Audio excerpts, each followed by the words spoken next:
So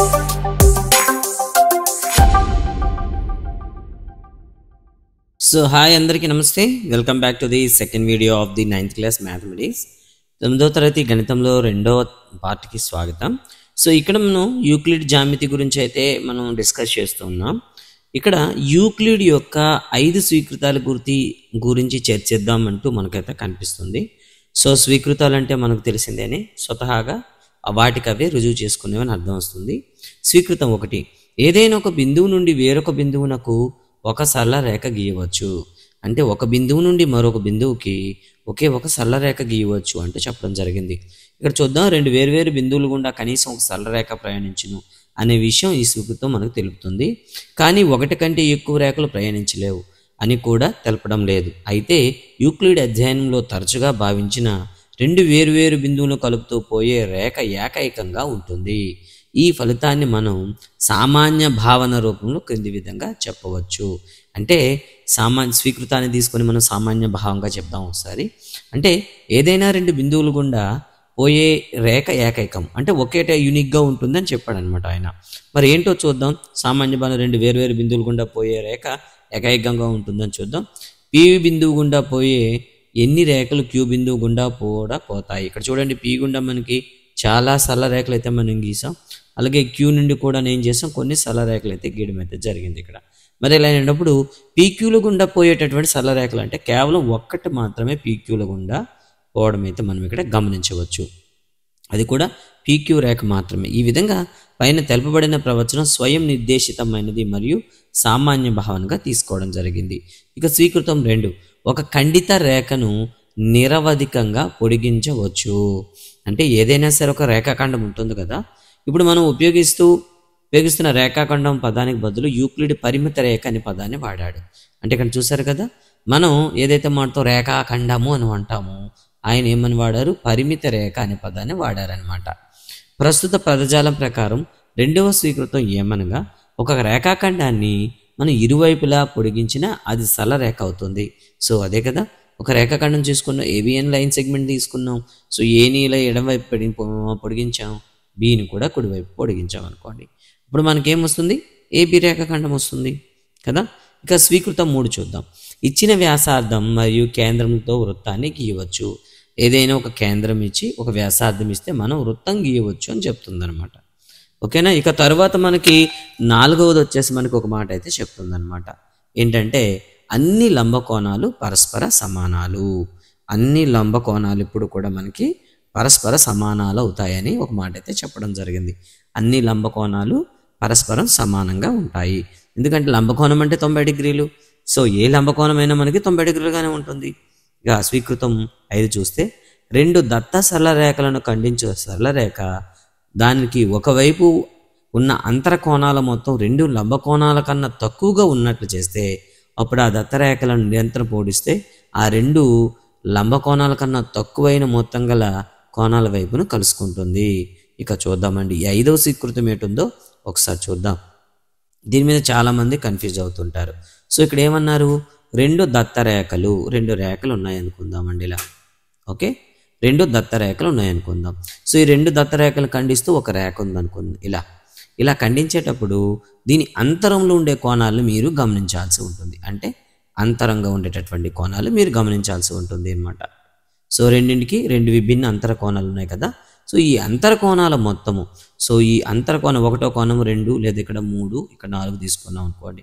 1, 2ల మొత్తం కానీ 180 కన్నా తక్కువ. చూడండి, 180 కన్నా తక్కువ ఉన్నాయనుకోండి, అంటే 2 లంబకోణాల కన్నా తక్కువ ఉన్నాయనుకోండి. ఏ వైపు అయితే తక్కువ ఉంటుందో అటువైపు కానీ మనం రేఖలు కానీ మనం పొడిగించామనుకోండి, ఏదో ఒక దగ్గర అవి 2 కూడా ఒకదానికొకటి ఖండించుకుంటాయి.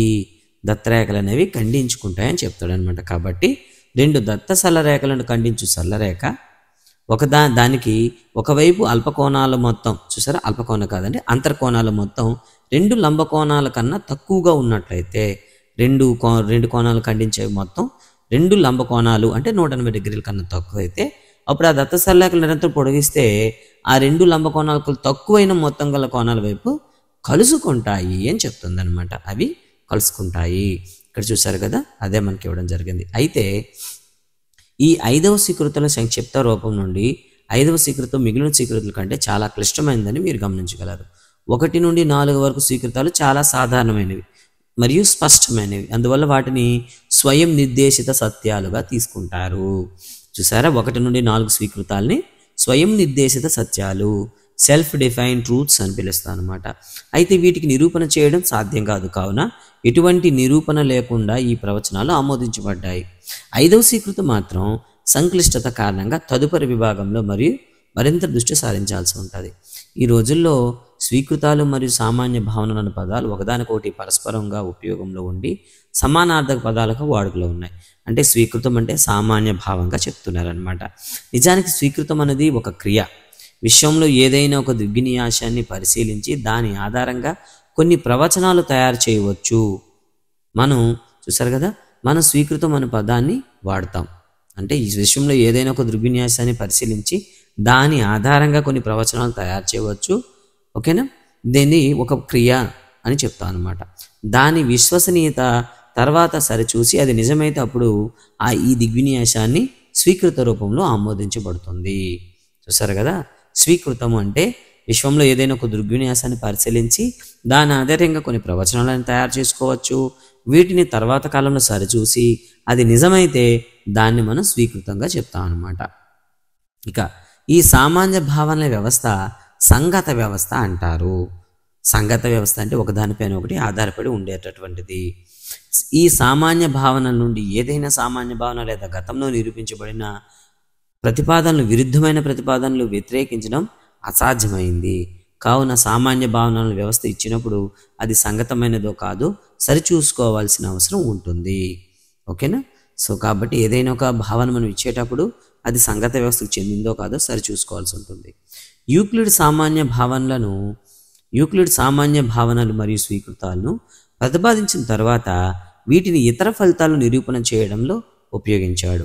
ఈ ఫలితాలను ఉపయోగిస్తూ అతడు మరిన్ని ఫలితాలను నిగమన తర్కము అన్వయిస్తూ, నిగమన తర్కం అంటే ఒక తయారు చేసిన సూత్రం ఆధారంగా ఇక మరిన్ని ప్రయోగాలు చేయడం అన్నమాట.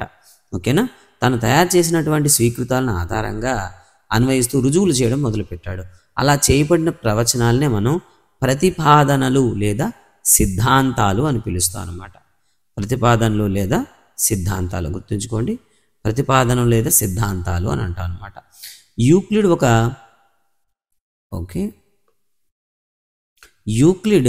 ఒక తార్కిక సమాహారం నుండి అతనిచే నిరూపించబడిన సామాన్య భావనలు, స్వీకృతాలు, నిర్వచనాలు మరియు సిద్ధాంతాలను ఉపయోగించి మొత్తం 465 ప్రతిపాదనలకు తగ్గించాడు.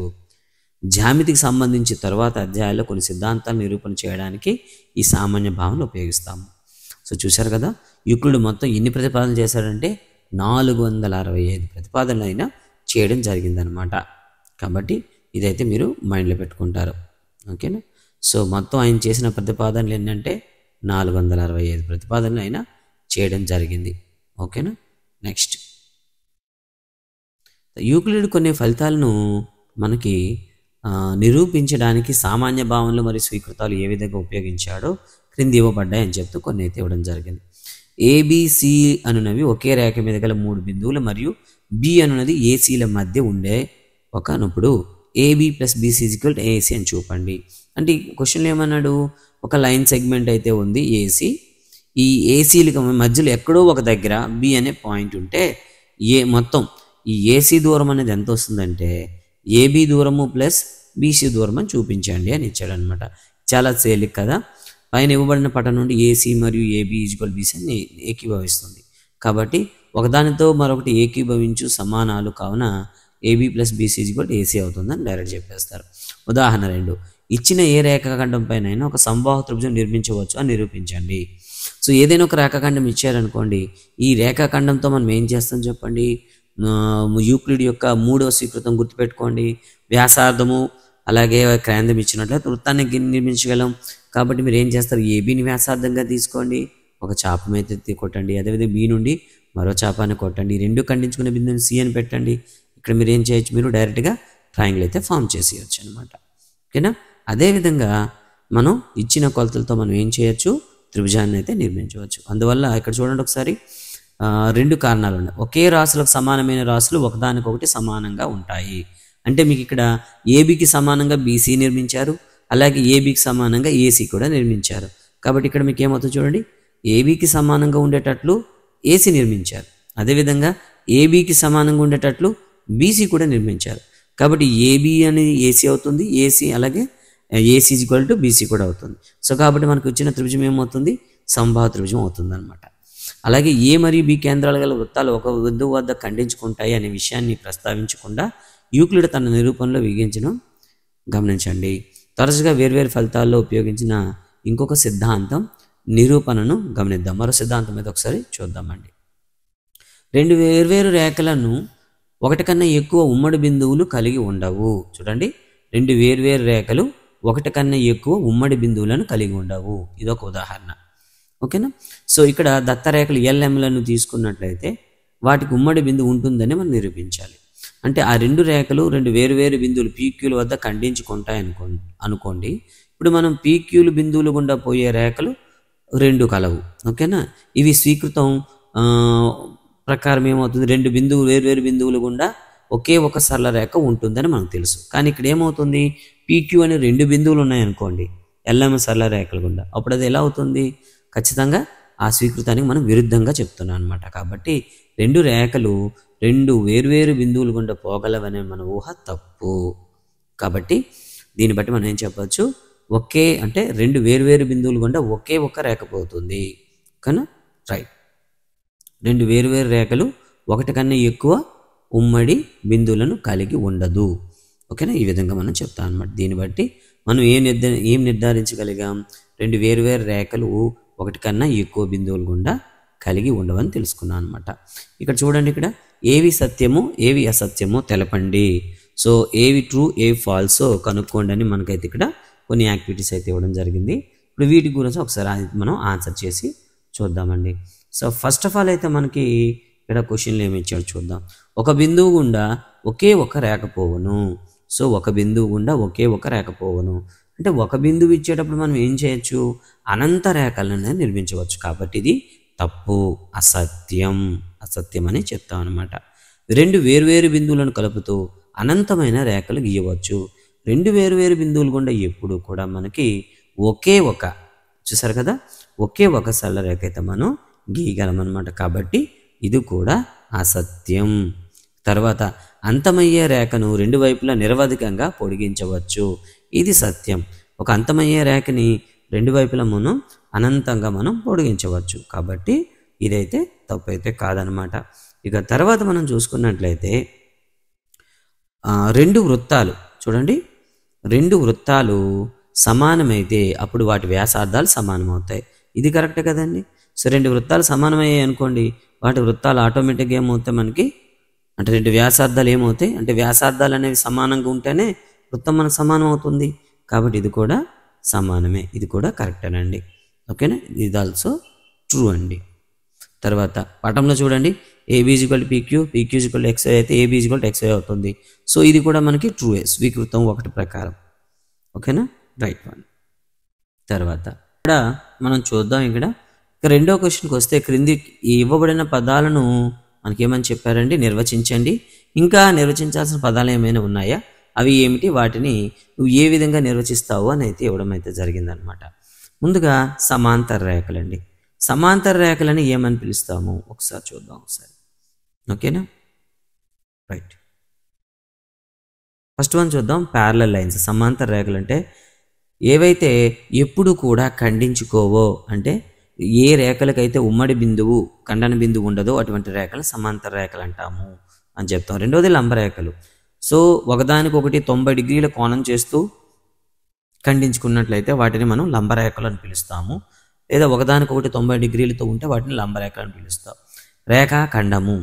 రేఖాఖండం అంటే ఏమిటి, సో ఏదైనా ఒక రేఖకు రెండు అంత్యబిందువులు ఉన్నట్లయితే, ఏదైనా ఒక సరళ రేఖకు రెండు అంత్యబిందువులు ఉన్నట్లయితే దాన్ని రేఖాఖండం అంటాము. ఒక వృత్తం యొక్క వ్యాసార్థము. సో సాధారణంగా ఒక వృత్తంలోని కేంద్రం నుండి వృత్త పరిధిపైకి ఉండేటటువంటి రేఖాఖండాన్ని ఆ వృత్తం యొక్క వ్యాసార్థం అంటాము అని అయితే చెప్తాం. చతురస్రము. సో ఏదైనా ఒక చతుర్భుజము 4 భుజాలు సమానంగా ఉంటూ ప్రతి కోణము 90 డిగ్రీలు ఉన్నట్లయితే దానిని చతురస్రం అంటాము. ఇక తర్వాత ఈ రెండు స్వీకృతాలు అయితే ఇవ్వడం అయితే జరిగిందో ఒకసారి చూద్దామండి. ఓకేనా, ఏమన్నాడు, ఏ మరియు బీలు అనేవి రెండు దత్త బిందువులు, వాటి మధ్య సి అనే బిందువు ఉంటుంది. ఎస్, ఇది సరిపోతుంది. సో ఎందుకంటే ఏవైనా రెండు బిందువులు మనం తీసుకున్నాం, ఏబి అని తీసుకున్నాం, వాటి మధ్యన సి అనే బిందువు ఉందనుకోండి, అప్పుడు ఏమవుతుంది చెప్పండి, AC plus CB is equal to AC అవుతుంది. కాబట్టి ఇది సాధ్యం అవుతుంది. అయితే మనమైతే రైట్, ఇదైతే మనమైతే చెప్పొచ్చు. ఇక రెండోది చూస్తే ఒకే రేఖ మీద లేకుండా కనీసం 3 బిందువులైనా ఉంటాయి. సో ఖచ్చితంగా అండి, ఒక రేఖ మీద లేకుండా అనంత బిందువులైనా ఉంటాయి కాబట్టి కనీసం 3 బిందువులు అనేది సాధ్యమవుతుంది. కాబట్టి ఇది కూడా సత్యమే. ఇక నాలుగోది ఏసీ ఈజ్వల్ బీసీ అగినట్లు సి అనే బిందువు ఏబీల మధ్య బిందువు గలదు. అయినా AC is equal to 1/2 AB అని చూపండి, పటం గీసి వివరించండి అని అడిగాడు అనమాట. So AC is equal to BC అగినట్లు సి అనే బిందువు అంటే ఏబి పైన మనం ఏం చెప్తాం ఇక్కడ, సో ఏబి పైన మధ్యలో మనకేముంది, ఇక్కడ సి అని ఉందండి. ఓకేనా, సి అనేది మనకి ఏబి మధ్యలో ఉంది కాబట్టి మనం ఏం చెప్తాం, ఏసీ ప్లస్ ఏ, చూడండి ఒకసారి, ఏసీ ప్లస్ బీసీసీ అంటే BC is equal to AC అని రాస్తాం. అంటే మరి అది ఏసీ అనేది మధ్య బిందువు కాబట్టి ఏసీ ఈజ్ ఈక్వల్ టు ఏమవుతుంది, సిబి అవుతుంది. కాబట్టి సిబి ప్లేస్లో కూడా మీరు ఏం చేయొచ్చు, ఓకేనా, ఏసీ ప్లస్ ఏసీ అని రాసుకోవచ్చు. ఈజ్ ఈక్వల్ టు మీకు ఏమవుతుంది, మనకి ఏబి అవుతుంది. సో కాబట్టి ఇక్కడ ఏమవుతుంది, 2AC ఈజ్ ఈక్వల్ టు మీకు ఏబి వస్తుంది. సో ఈ 2 కానీ రైట్ సైడ్ మనం మూవ్ చేస్తే 1/2 అంటే ఏబి అవుతుంది. సో ఈ విధంగా మీరు దీన్ని ప్రూవ్ చేయొచ్చు అనమాట. ఇక తర్వాత మనం చూసుకున్నట్లయితే 4వ సమస్య చూడండి. సి అనే బిందువు ఏబి రేఖాఖండానికి మధ్య బిందువు. ప్రతి రేఖ ఖండము ఒకే ఒక మధ్య బిందువును కలిగి ఉంటుందని చూపండి. అంటే ప్రతి రేఖ ఒకే ఒక మధ్య బిందువు అంటే చూపుంటుందని చెప్పాలి. ఎందుకంటే మధ్య బిందువు అనేది ఎప్పుడు కూడా ఒకే బిందువు ఉంటుంది కాబట్టి దీన్ని కూడా మీరు ఏం చేయాల్సి ఉంటుంది, సో బొమ్మేసి ప్రూవ్ చేయాల్సి ఉంటుంది అనమాట. ఓకేనా, తర్వాత మనం చూసుకున్నట్లయితే యూక్లిడ్ యొక్క సామాన్య భావన జాబితాలో 5వ సామాన్య భావన ఎందుకు సార్వత్రికంగా సత్యంగా పరిగణించబడింది అని అంటే, ఇది యూక్లిడ్ యొక్క సామాన్య భావనలో 5వది మనం ఏమని చెప్తామంటే, సో పూర్తి అనేది భాగం కంటే ఎక్కువ ఉంటుంది అని చెప్తాం అనమాట. సో ఇది ఎప్పుడు కూడా సత్యమే. అంటే పూర్తిలో ఒక భాగం తీసుకుంటేనే మనకేమవుతుంది, ఒక పార్ట్గా మనం భాగంగా చెప్తాం. కాబట్టి అది ఎప్పుడు కూడా మనం సార్వత్రిక సత్యంగానే భావిస్తాం అనమాట. ఎందుకంటే ఇది సైన్స్ ప్రకారంగా ఎప్పుడు కూడాను ఒకేలా ఉంటుందని చెప్తాను అనమాట. సో ఇది పాఠంలో ఉండేటటువంటి కీ పాయింట్స్ అండ్ దీనికి సంబంధించిన స్వీకృతాలన్నీ కూడా మీరందరూ బాగా చదువుకున్నట్లయితే ఫ్యూచర్లో ఉపయోగపడుతుందని ఆశిస్తున్నాను. Thank you very much. వీడియో పైన మీ కామెంట్స్ కానీ సలహాలు కానీ తెలియజేయగలరు. Thank you very much. జై.